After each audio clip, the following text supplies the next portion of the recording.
Ah. Matawa-tawa na rin siya sa wakas.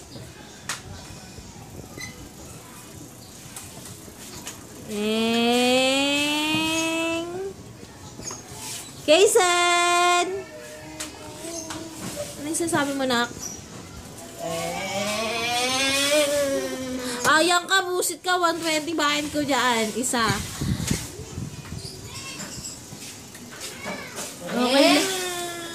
Okay lang sagasaan niyo yan kung walang bagong cutics.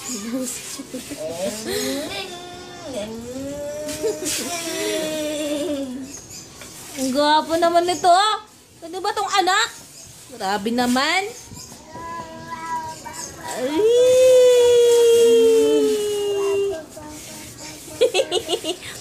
Bumayat na daddy, oh. Kasi magkasakit eh. Gwapo naman ito.